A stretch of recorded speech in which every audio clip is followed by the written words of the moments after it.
यह आदमी एक सुनसान द्वीप के किनारे पूरी तरह बेहोश पड़ा था। जब उसकी आंख खुली तो उसने खुद को एक सुनसान द्वीप पर पाया। उसकी नजर जहां तक गई वहां सिर्फ और सिर्फ समुद्र ही नजर आ रहा था। लेकिन जैसे ही उसने आसपास देखा उसके रोंगटे खड़े हो गए, क्योंकि उसके साथ ही किनारे पर बेजान पड़े थे। वह भागता हुआ जैसे ही उनके पास पहुंचा वहां वे पहले ही मर चुके थे। अब उसे एहसास हुआ कि वह अकेला ही इस द्वीप पर जिंदा बच पाया, लेकिन उसे यह नहीं पता था कि अब उसकी जिंदगी की सबसे दर्दनाक जंग शुरू होने वाली थी। दरअसल इस आदमी का नाम रॉबिन्सन होता है। कुछ दिन पहले रॉबिन एक समुद्री सफर पर निकला था। वह अपने सब दोस्तों के साथ समुद्री जहाज पर आगे बढ़ ही रहे थे। तभी अचानक एक बहुत बड़े तूफान ने उन्हें चारों तरफ से घेर लिया। उस तूफान की लहरें इतनी खतरनाक थीं कि पूरा का पूरा जहाज उस विशाल समुद्र के बीचों बीच डूब गया। इसके बाद सीन प्रेजेंट में आया, जहां उसने कई गड्ढे खोदे और अपने सब साथियों को दफना दिया। उस सुनसान द्वीप पर रात गुजारने के लिए वह एक ऊंचे दरख्त पर सोता रहा। सुबह होते ही उसकी नजर समुद्र में फंसे उसके अपने जहाज पर पड़ी। वह बिना सोचे पानी में तैरता हुआ उसकी तरफ बढ़ने लगा। काफी मेहनत के बाद आखिरकार वह अपने जहाज तक पहुंचा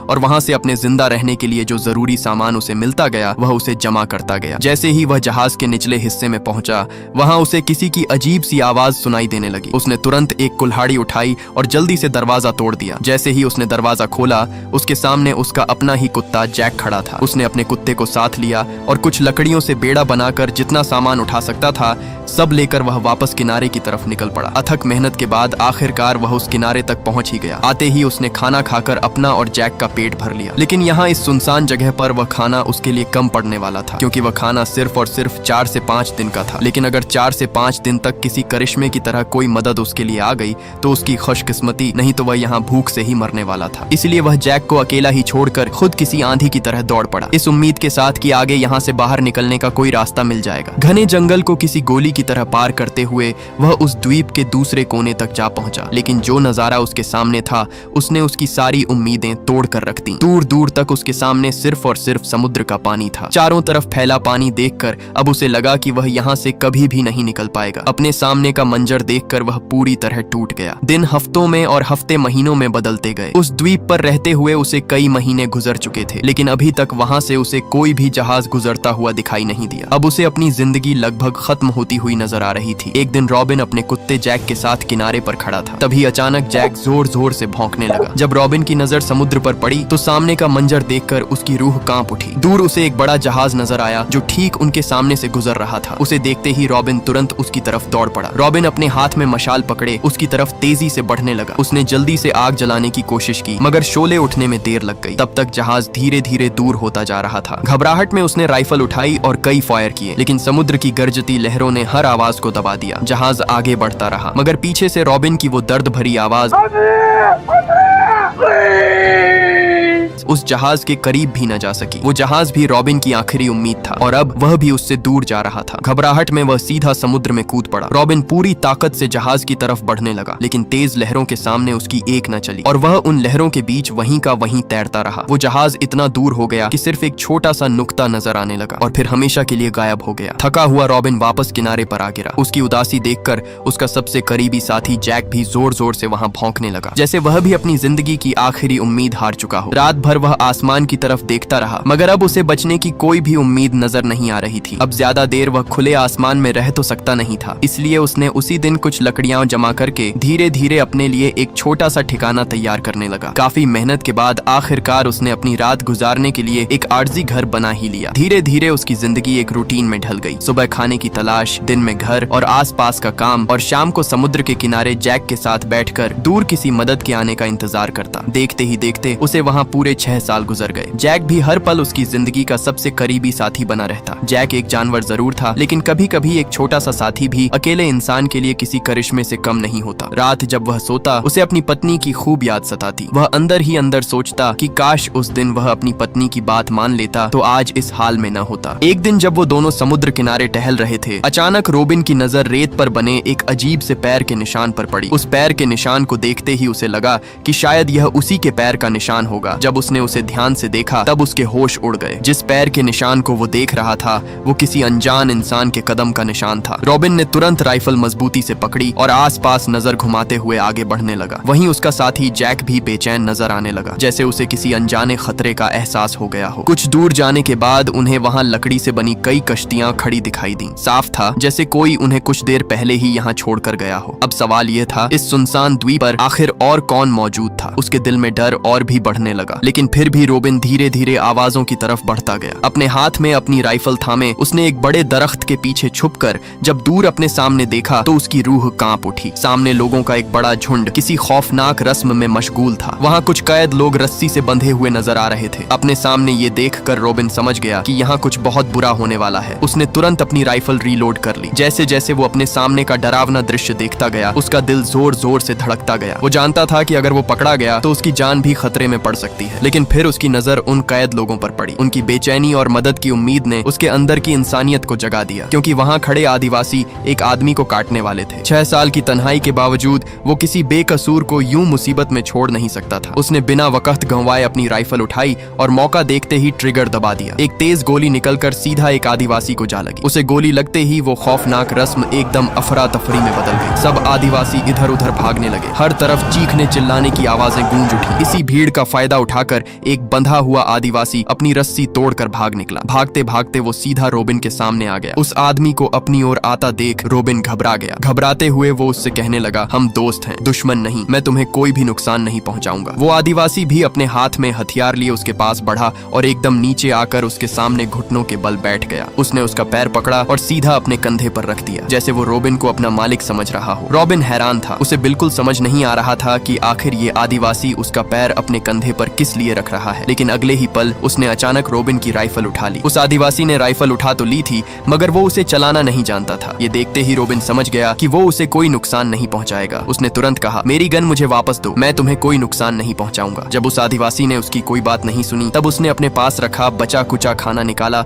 और नीचे एक पत्थर पर रख दिया। इशारों ही इशारों में रॉबिन ने उसे समझाने की कोशिश की कि वो उसकी मदद करना चाहता है। ये देखकर आदिवासी घबराते हुए घूर घूर कर रॉबिन की तरफ देखने लगा। जब उसे यकीन हो गया कि सामने खड़ा रॉबिन उसे मारने नहीं बल्कि उसकी मदद करना चाहता है, तब वो आदिवासी डरते हुए पास रखे खाने की तरफ बढ़ने लगा। मगर उसी वक्त झाड़ियों से कुछ हमलावर आदिवासी बाहर निकल आए। रॉबिन ने मौका देखते ही एक आदिवासी को वहीं पर ढेर कर डाला। लेकिन इस बार रॉबिन की खुशकिस्मती थी कि मौके पर वो आदिवासी भी उसकी मदद के लिए खड़ा हो गया। उसने एक ही झटके में वहां मौजूद हमलावर आदिवासी को मौत की नींद सुला दिया। कुछ ही लम्हों में वहां खतरा टल गया। लड़ाई खत्म होने के बाद जब रॉबिन ने पीछे मुड़कर देखा तो वो आदिवासी अपने हाथों मारे हुए आदिवासी के शरीर के टुकड़े खा रहा होता है। अपने सामने ये मंजर देखकर उसके रोंगटे खड़े हो गए। उसे समझ आ गया कि जिस आदिवासी की उसने जान बचाई वो कोई आम आदिवासी नहीं बल्कि एक आदमखोर कबीले से ताल्लुक रखता है। रॉबिन की घूरती हुई आंखें जब उस आदिवासी ने देखी तो वहीं से वो दुम दबाकर भाग निकला। रॉबिन बिना वक्त गंवाए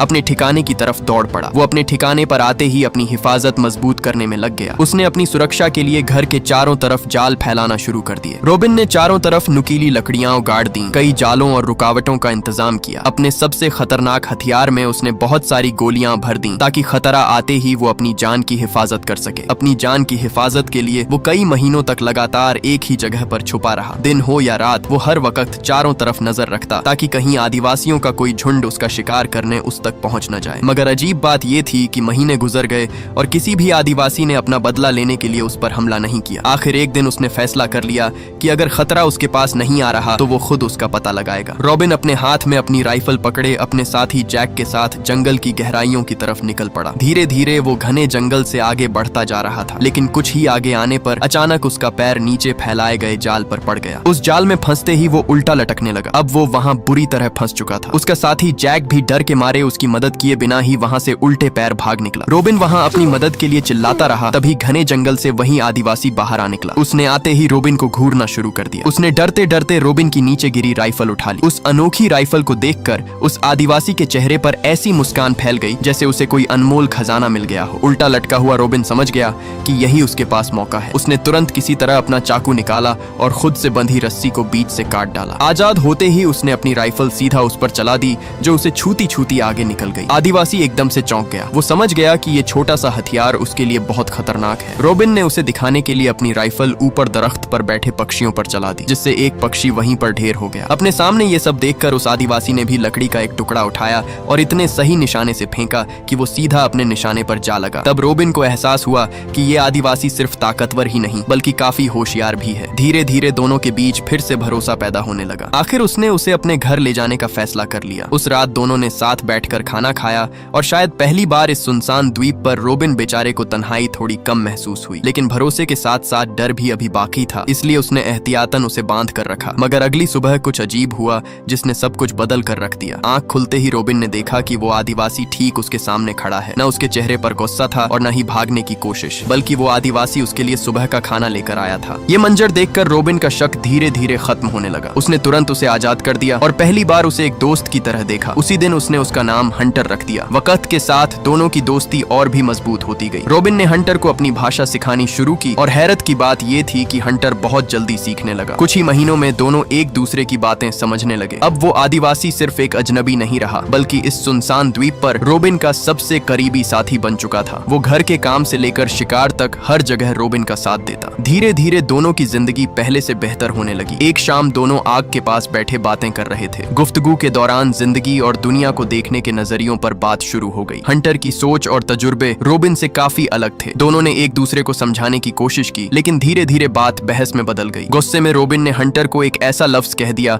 जो उसके दिल को लग गया। ये सुनते ही हंटर चुपचाप तुरंत वहां से चला गया। उस दिन के बाद दोनों के दरमियान पहले जैसी दोस्ती नहीं रही। एक ही द्वीप पर रहते हुए भी दोनों ने अलग अलग रास्ते चुन लिए। जब कभी सामना होता दोनों नजरें चुरा कर गुजर जाते। मगर वक्त के साथ रोबिन को एहसास होने लगा कि उसने गुस्से की वजह से अपने सबसे करीबी दोस्त को खुद से दूर कर दिया है। अब उसके दिल में सिर्फ एक ही चीज रह गई थी और वो था पछतावा। कई दिन सोचने के बाद वो अपने साथी हंटर को दोबारा से ढूंढने निकल पड़ा। जब हंटर द्वीप किनारे अकेला मिला तो रोबिन चुपचाप उसके पास गया और अपनी गलती पर माफी मांगने लगा। उसने वादा किया कि आगे से दोनों एक दूसरे की सोच का एहतराम करेंगे और दोस्ती को हर चीज से ऊपर रखेंगे। हंटर कुछ लम्हे खामोश रहा, फिर मुस्कुराकर उसकी माफी कबूल कर ली। उस एक पल ने दोनों को पहले से भी ज्यादा करीब कर दिया। अब दोनों फिर साथ वक्त गुजारने लगे। कभी समुद्र के किनारे घूमते, कभी शिकार करते और कभी हंस हंस कर पुराने गिले शिकवे भूल जाते। मगर एक दिन हंटर ने एक ऐसा राज बताया जिसने सब कुछ बदल दिया। उसने बताया कि उसने अपने कबीले के कुछ कानून तोड़े थे, इसी वजह से उसे सजा के तौर पर यहाँ भेजा गया था। और क्योंकि रोबिन ने उसकी मदद की थी, इसलिए अब किसी भी सूरत वो लोग उससे अपना बदला लेने के लिए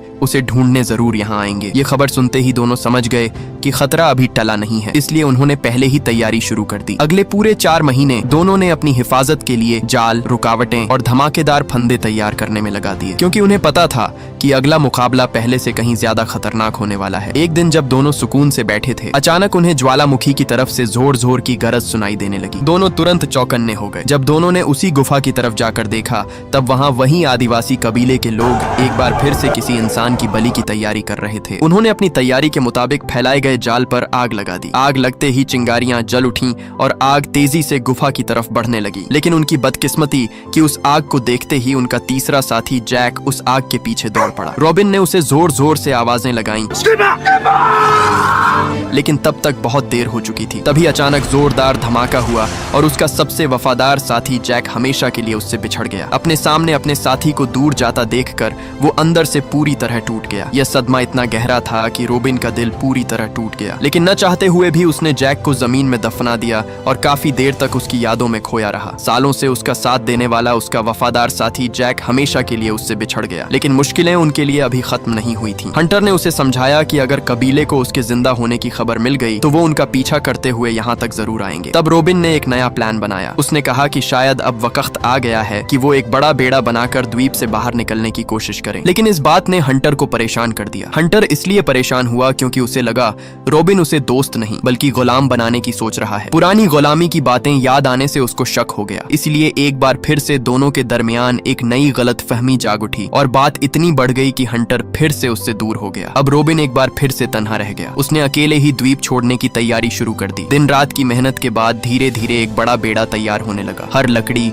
हर रस्सी और हर गिरह में उसकी उम्मीद जुड़ी हुई थी। फिर एक दिन जब रोबिन अपने काम में मशगूल था, अचानक हंटर उसके सामने आ खड़ा हुआ। इस बार उसके चेहरे पर न गुस्सा था और न ही शिकवा। उसने मुस्कुराते हुए कहा कि वो अपने दोस्त का साथ देने के लिए तैयार है। यह सुनकर रोबिन को महसूस हुआ कि शायद उनकी दोस्ती हर गलतफहमी से ज्यादा मजबूत थी। हंटर ने अपने हाथों से बनाई हुई एक माला उसे यादगार के तौर पर दे दी और दोनों की दोस्ती फिर से पहले जैसी हो गई। लेकिन अगले ही दिन एक बहुत ही खतरनाक तूफान आ गया। तूफान इतना तेज था कि उन्हें वहां से हिलने का समय तक नहीं मिला। उन्होंने जैसे तैसे करके अपने सब जानवरों को तहखाने लगाया और अपनी बनाई गई कमजोर सी झोपड़ी में छुपकर पूरी रात उस भयंकर तूफान के थमने का इंतजार करते रहे। उस खतरनाक तूफान में उसका बनाया गया बेड़ा भी धीरे धीरे खुलने लगा और तभी अचानक वो बेड़ा फिसलते हुए सीधा पानी में जा गिरा। सुबह जब दोनों अपनी झोपड़ी से बाहर निकले तो पूरा द्वीप तबाह हो चुका था। हर तरफ टूटी हुई लकड़ियां और बिखरे हुए पेड़ पड़े थे। यही नहीं बल्कि उस खौफनाक तूफान में उनके सब जानवर भी मारे जा चुके थे। सबसे बड़ा सदमा यह था कि उनका बनाया हुआ बेड़ा भी सैलाब में बहकर गायब हो चुका था। लेकिन अब उनके पास समय बिल्कुल भी नहीं था, क्योंकि पूर्णिमा की रात धीरे धीरे उनके और भी करीब आती जा रही थी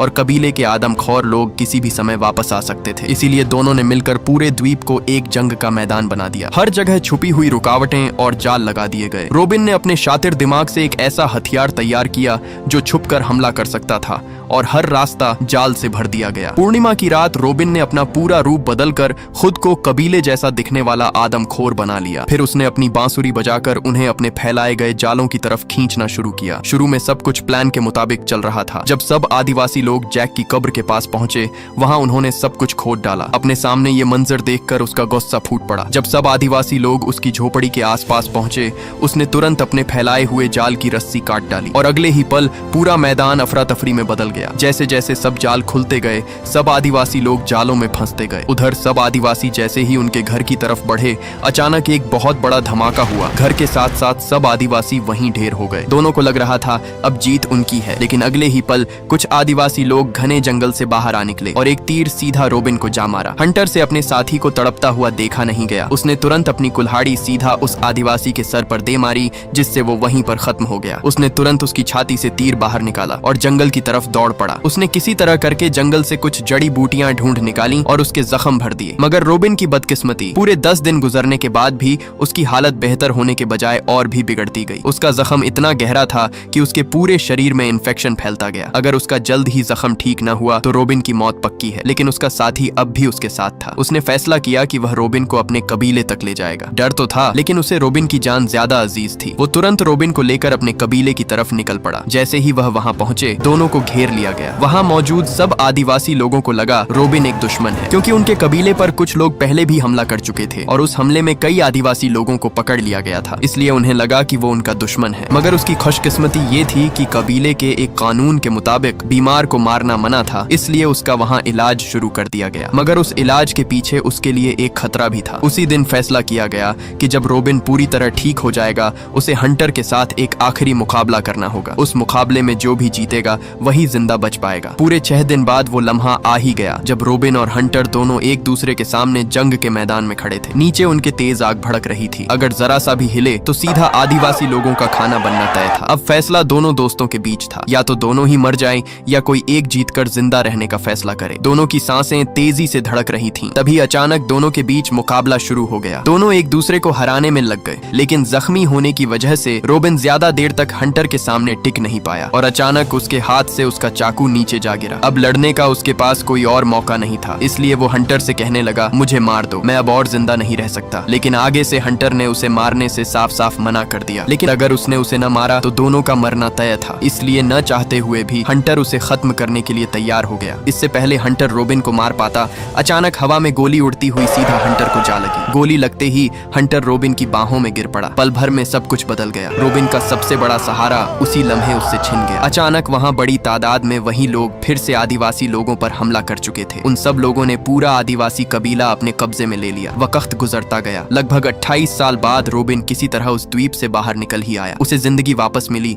और दोबारा अपनी दुनिया में लौट आया। अपनी जिंदगी उसने दोबारा अपनी पत्नी के साथ बसा ली, लेकिन उसके दिल का एक हिस्सा हमेशा उसी द्वीप पर रह गया। आज भी जब वो आग के पास बैठता है तो उसे अपने सबसे वफादार साथी हंटर और जैक दोनों की याद सताती है। वो दोस्त जिसके साथ उसने जिंदगी के सबसे गहरे लम्हे गुजारे थे, हमेशा हमेशा के लिए उसके दिल में उसके साथी हंटर और जैक की यादें एक तस्वीर की तरह जिंदा रह गईं। और आखिरकार ये दर्द भरी कहानी यहीं पर खत्म हो जाती है। अगर ये वीडियो आपको अच्छी लगी तो इस वीडियो को लाइक और हमारे चैनल को सब्सक्राइब कीजिएगा।